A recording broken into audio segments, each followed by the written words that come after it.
Welcome back to Access Houston on 97.9 The Box. Good Sunday morning. You are listening to Access Houston. I'm your host, KG Smooth.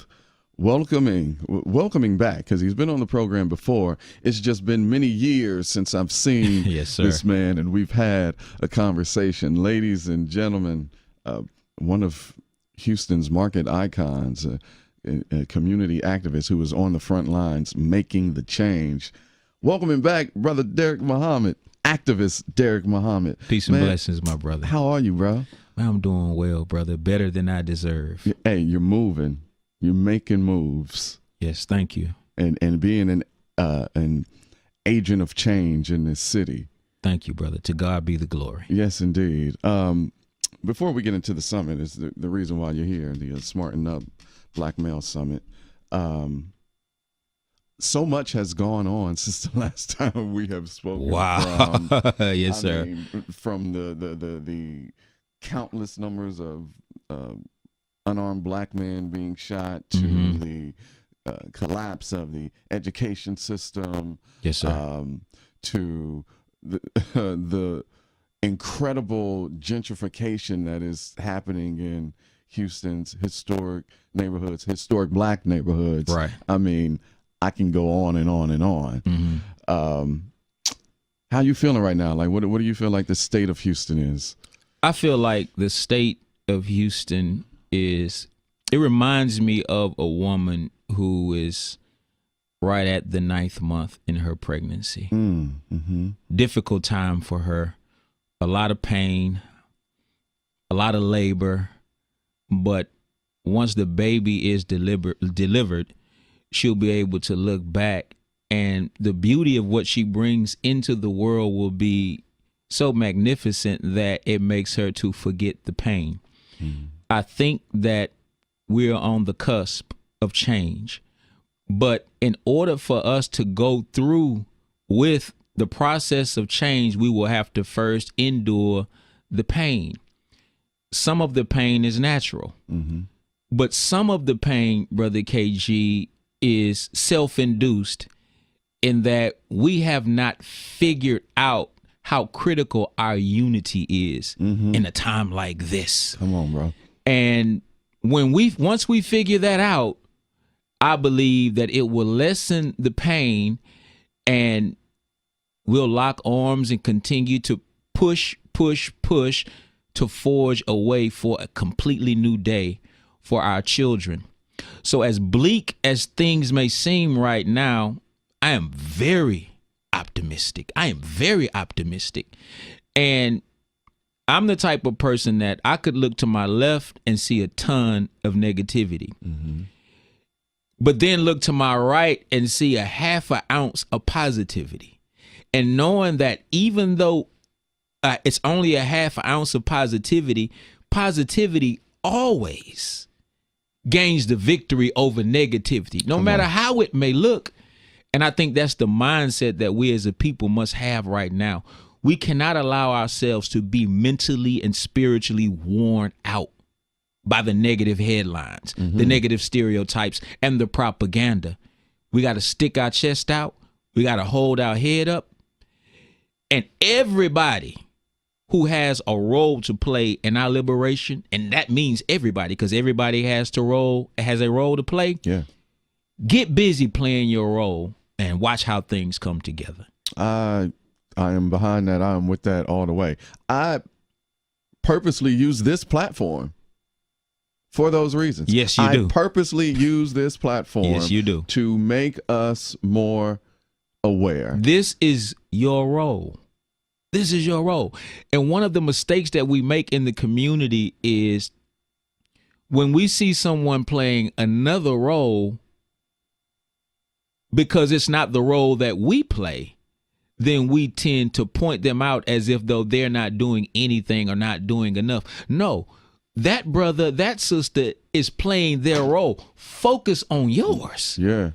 And it's just like an orchestra. Yeah. Everybody can't play the violin. Somebody has to play the cello. Someone has to play the other instruments. Somebody has to be the conductor. If everybody focuses on their role, then we'll create a synergy that'll create an energy that's gonna push us to victory. And we're at a period now where everybody has to be. You've got to have laser focus. Yeah. On your role. Yeah. Yes. Yeah. You're listening to Access Houston. We're talking to activist Brother Deric Mohummad. The Smarten Up Black Male Summit is on Saturday. Is that a Saturday? Yes, sir. Saturday, May 19th. This is the what number is this for you? This is like the 9th year. The 9th year. Yes. Doing this almost. And it's something that's I'm very proud of that, because oftentimes we start something but we don't follow through with it. We don't keep it going. And one of the reasons that we're losing our children is because we're not consistent in what it is that we say we'll do. The obstacles that our youth face are persistent, they're consistent, and they're systematic. So our approach to solving these problems must be consistent, persistent, and systematic. If not, we're putting our young people in a position where they cannot win. Yeah. So we've been hosting the Black Male Summit for 9 years, and the hope was that it could become an institutional beacon of light in our community, something that young boys have to look forward to. Yeah. To say that when we go to this event has a strict laser focus on our issues. Yeah. And unfortunately, the school system does not focus on the issues of black males. They just don't. It's nowhere written in the curriculum. As a matter of fact, the curriculum that our children follow in public school, it gives the subtle suggestion and sometimes the overt suggestion of the superiority of white people and the inferiority of black people, period, point blank. So a new education has to take place. And we want the Black Male Summit to be an institutionalized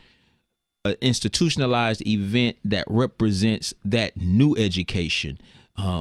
We say it all the time, knowledge is king. You can't be a king if you don't have the crown. And what is the crown? The crown is knowledge, wisdom, and understanding. So while everyone else is complaining about our young men walking around with their pants hanging down, our motto is, if we pull up their minds, their pants will follow. That's the formula. Come on, Brother Mohummad. You better speak that this morning. Listen, with the new education. Yes, sir. If Brother Deric Mohummad is the superintendent of, Smarten Up School District, what is the curriculum of this new education? That's a very good question. The curriculum has to start with the knowledge of one's self. The problem with the curriculum that is in place right now is that it teaches our children about George Washington, but not about George Washington Carver. Yes.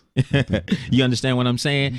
And so if you put a book in front of me and everyone in the book looks other than me, okay? I'm black. Everybody in the book is white. So everybody that you show me that has achieved greatness in this dispensation of time is white. You'll give me Martin Luther King, right, and then you'll misrepresent him to me as well. Right. But other than just a few people that they choose, most of our heroes are white. Well, what that subtly suggests to me is that white men and white women have a greater propensity to greatness than myself. I don't even know that that's being programmed into my subconscious mind, but it is. So the first thing we would have to institute is that knowledge of self. And see, this is why, Kanye West's recent comments are so dangerous. Yeah, I'm glad you brought that up, because I was definitely going to bring him up later on. But right. Yeah. This is nothing personal against Kanye West at all. But we have to have a rule in our community. When you make your mistake in the public, then you have to be corrected in the public. Had Kanye West made his mistake in private, we could have corrected him in private. Right. But when you publicize your ignorance, then what we have to do is we have to hurl truth at falsehood, because you will infect somebody with your ignorance that doesn't know any better. To say that 400 years of slavery was a choice is pure ignorance. And people can try and contextualize it, any way they want. But no, it's an erroneous statement, and it has to be corrected. So the way we are correcting Kanye for making an erroneous statement that makes us look at one another as if though, slavery was something we volunteered for, right? As if the transatlantic slave trade ship was the like a cruise ship or something. Right. It's preposterous. Right. It's preposterous. The curriculum that our children study from in public school are filled with ideas and concepts that are just as preposterous. Mm-hmm. And just as we're correcting Kanye, in order to protect the minds of our children, we have to correct those things within that curriculum for the same reason. And it starts with the knowledge of self. Then what we have to do is we have to put the focus on mathematics. We have to put the focus on science. We have to put the focus on those STEM subjects. Mm-hmm. And if I were to create a curriculum for our people, in elementary school, I would begin to teach trades. In elementary school, start teaching trades. You start teaching trades, and along with the trades, becoming welders and carpenters and things of that nature. Yeah. This is something that unfortunately we've gotten away from. Oh, yeah. But I tell black males all the time, you have to learn how to do something with your hands. Yeah. See, when you grow up in the projects like me, they have somebody called a maintenance man. Right. So when something breaks in the home, I don't have to fix it. Why? Because we have a maintenance man. Right. So we grow up not learning how to do things with our hands. We know how to fight one another with our hands, unfortunately. We know how to master the iPhone and the Android with our thumbs, but we got to learn how to pull things apart. Or master that video game with the joystick. Exactly. That, and the other thing that I would make paramount is to teach entrepreneurship. Yeah. A new study came out that said that, and listen to me, KG, you can go and fact check me, research what I'm saying. Only 1 in 5 black males in America earned money in 2016. 1 in 5 worked and earned money. Now, those are the 5 1 out of 5 earned money on the books. Mm-hmm. But in terms of employment, in 2016, 1 out of 5, according to a recent report that came out. What does that say? That says that if we're not being hired in the job market, we have to learn to create jobs for ourselves.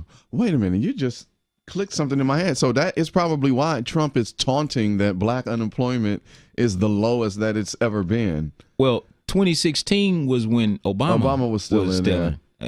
And what people don't understand is the employment rate in 2016 is a result of policy that was probably put in place 4 years from then.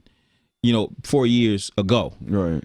Like, you put policy in place, okay, it doesn't affect. Okay, my bad. My mind is thinking last year. Like, okay, no, it's so 2016. You did say 2016. My bad. Right. But go ahead. Right. Well, but Trump is saying that he's bringing jobs back to America, and then he goes and says, "Well, we're reviving the coal mining industry." Coal? How many black coal miners do you know? None. So, and I lived in the Midwest. I'm from the Midwest. Right. So the point that I'm making is he's bringing jobs back to America, but not for you and I. Yeah. So we have to learn a skill and take that skill and start our own businesses and create jobs for ourselves. This has to be drilled into the head of black people in this country. It is the key to our future. Mm-hmm. Start our own businesses and support our own businesses so that the black dollar circulates longer than 6 hours. Come on now.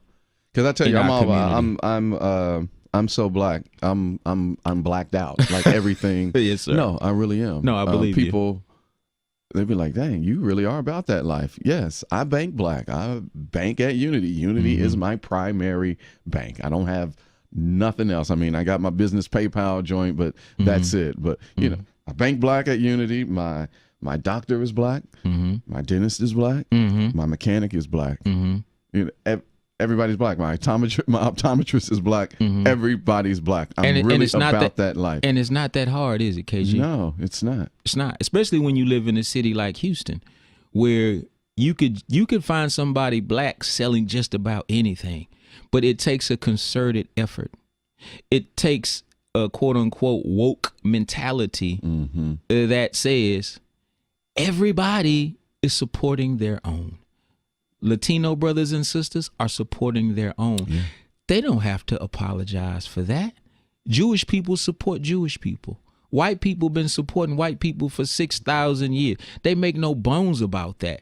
Asian people support their own, as they should. We are the only community that feels like we have to explain because we support our own. I think it's still the Willie Lynch letter mentality that is still going on. I mean, I think some of us are slowly beginning to get it over these past 4 years, you know, the whole unapologetically black, Black Lives Matter, you know, all of that, with everything that we've been seeing within the past year, like we're seeing us, you know, waking up, you know, becoming more woke, if you will, but not enough action. It's like we have the information, but I kind of see it being executed, but not enough. Right. We have to turn the trend, the wave, the motion. Yeah, because we are culture, and we spend the most. Oh yes. Like that. My. Well, it's a fantasy because it can't be a dream. It has to be a fantasy because I don't know if it'll ever happen. But I have this fantasy that we picked one day, just 24 hours of not spending one red cent. And the effect that it will have on the global economy. Just 24 hours. Get everything that you need that day before on this day from 12 a.m. until 11:59 p.m. We will not spend $1 to show how vital our economic buying power is. It will create an entirely new level of respect for us. The reason that many who are in other races don't respect us is because they see others providing for us what we have the power to provide for ourselves. Come on, man. And I think it was Billie Holiday who sang the song that, you know, mama may have, papa may have, but God bless the child who's got his own. His own. It's all about ownership, my brother. In America, if you're black, you have two choices. Either you own or be owned. There's really no in between. So even if you're working a job, you should own something. I don't care if you're slanging aprons on the internet. I don't care if you're selling crystals, you know, meditation crystals or something, but everybody black should be selling something to somebody black or somebody white or whatever. But everyone should own something. If it's your intellectual property, own it. If it's your poems, own it. Because if you're not owning it, then you're being owned. Like somebody's going to take advantage of it. So what we have to do is we have to turn these ideas into a lifestyle. When you talk about how I bank black, my mechanic is black, my this is black, my that is black, what you've done is you've taken the idea of buying black and turned it into a lifestyle. Yes. See, and we can talk all day about Wakanda, and I loved the Black Panther movie, but I only went to see it once. All I needed to do was see it once. Because you know what? It was so beautifully written, well executed, and well put together. Yeah. I said to myself, if I go back and see that movie again, that movie is going to turn into a drug. You know, and I think it was the Honorable Elijah Muhammad that said that our enemy's desire is to keep our eyes in the sky while they control the land underneath our feet. So when you're sitting in that movie theater watching the Black Panther, your eyes are in the sky. Yeah. But you have not taken control of the land under your feet. So my whole thing is the movie is great. Now let's execute. Yeah. Wakanda is within reach. Yeah. All it takes is for us to get our own foot out of our own way. The white man can't stop us. America, the government, if she can't, nobody can stop us but us. I'm not saying there won't be obstacles, but there are no obstacles that we cannot overcome if we unify and put a specific focus on us, looking out for us. Yes. You're listening to Access Houston, talking to activist Deric Mohummad. The Smarten Up Male Summit is on Saturday, May 19th. Before we wrap up, I have to get your thoughts on the most blackest performance ever done by an artist. And I'm talking about H-Town's own Beyonce yes. at Coachella. Yes. That I watched it in real time. I just so happened to wake up at like 12:50 that night, and then I grab my phone and I get on Twitter. I see that Beachella is trending. I'm like, oh, it's about to come on. Watched it. As soon as the woman turns around and start walking, I'm mesmerized. But as she's doing the first couple songs, and then when she went into the Black national anthem, I was like, wait. Well, hold on. What is this? Like, what are you? Wait a minute. Right. Hold on. What are you doing, Beyonce? I'm sure these folks in this audience are like, what is this? Is this a new song that she's coming out with? Like, I'm sure they probably never heard it. And then she went into formation. I said, oh, this is deliberate. I know what you're doing. I see exactly what you're doing, Beyonce.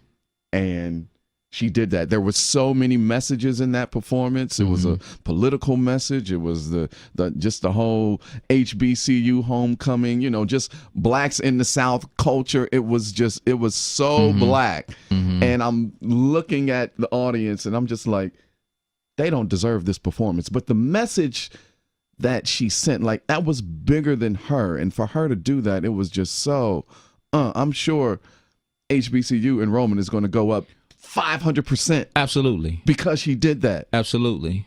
Absolutely. I am very proud of Beyonce because too often we complain that our entertainers, athletes, and celebrities don't use their platform to push the culture. From that performance to the Super Bowl performance in Oakland, where she came out in the Black Panther. I mean, yeah. And what I was telling people is when something happens in our community, we want people, brothers and sisters like Beyonce, to vocalize in the way that they address our issues. But what people don't understand is that was her speech. That was her speech. That was her speech. It was, bro. That was her I Have a Dream. That was her message to the grassroots.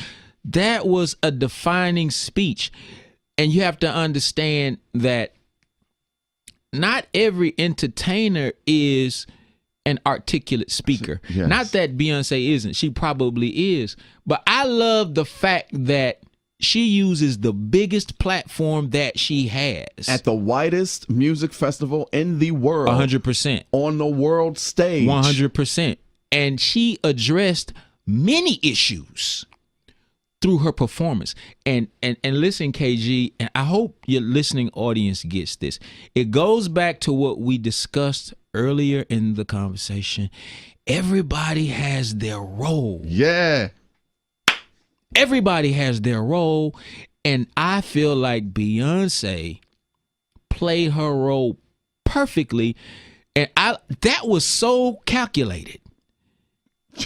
That was so calculated. Yeah. She played her role perfectly, and I look forward to what it is she's going to do next, because I don't think she's going to back off of this. And what I learned is that Beyonce's mother, Sister Tina Knowles, has always been a very conscious black woman. And I'm talking about black power conscious.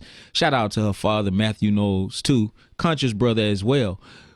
But she grew up in a home where she was taught about, her blackness. Yeah. And I'm just they loving that. Yes, I'm just loving to see her use that huge platform that she has to push the culture. Yeah. Love it. Love it. Love it. Man. Brother Deric Mohummad, activist Deric Mohummad, I love you, bro. Love you too, your brother energy. KG. I love everything that you do. And listen, the Smarten Up Black Male Summit 2018, next Saturday, May the 19th, it's going to be at the Shrine of the Black Madonna Cultural and Event Center. It is always a great, informative, educational fellowship of brotherhood and positivity. And I suggest everybody out there, listen, you got a young boy, a young man, a young boy. Yeah, fill up the car. Come on. Fill up your vehicle. Grab your SUV, grab your van, and just go down the street, house to house. Hey, you coming with me. Hey, you're coming with me. Nephews, grandsons, sons, hard heads. Pull up. Bring them. Pull up. Yeah. And we'll take care of the rest. And it's free. It's free. It's free. It's free. It's free. And let me say this about our youth.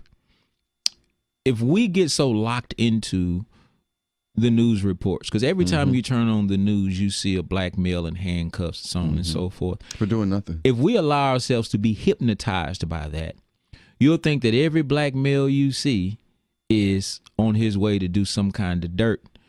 But our children are like unto seeds. When you put a seed into the earth, in order for it to grow to its full potential, it must be in the right environment. Yes.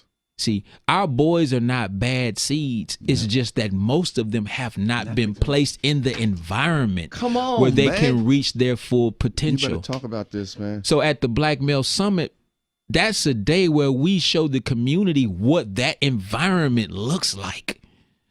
And it's an experience like none other. I remember when you came, when we had it over in Southwest Houston, you were there. And I was going through photos, and I remember, man, look at KG over my shoulder. And I'm looking at the look on your face and the look on my face.